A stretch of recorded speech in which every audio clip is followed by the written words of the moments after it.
ايه يا قلبي، رنيت عليا وقلت لي ان مراتك مش موجوده. على فكره وحشتني قوي يا مودي. ما هي لما مراتي نزلت قلت ارن عليكي، لان انا بصراحه يعني انت عارفه ما بنصدق. احسن برضه ان هي نزلت، مع ان أنا ما كنتش عايزه اعمل حاجه زي كده يعني. ليه بس؟ يعني حاجه زي ايه؟ احنا ما بنعملش حاجه، ما انت عارفه. في ايه يا مودي؟ انت مالك مش طبيعي وعمال تخبطني في رجلي، مالك؟ لا لا، ده انا ممكن اكون خبطت غصب عني، معلش حقك عليا. المهم انت سيبك، انت وحشتني قوي. اه. بقول لك ايه صحيح، ايه؟ هي اسماء ما كلمتكش او قالت لك اي حاجه؟ لا، هي ساعه لما كانت عندي وعملت مم. الحبتين بتوعها ده وانا طلعتها مجنونه يعني في الاخر. اه. هي برضو يعني مش مجنونه هي، خلي بالك.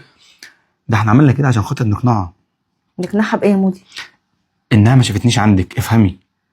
انا مش فاهمه، انت مالك في ايه؟ لا مفيش. انت احنا هنفضل واقفين عند الباب؟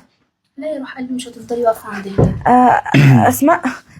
انتي انا كنت جايه اطمن عليكي علشان انتي كنت ماشيه ان عندي تعبانه. يا روح قلبي، يا حنيتك يا جميله، جيتي تطمني عليا بجد؟ ده انت نهارك اسود. ليه بس ده يا انا اسماء؟ هفضحك في الدنيا كلها. يا حبيبتي انتي عارفه ان انا بحبك وان انا صاحبتك ومستحيل اخونك.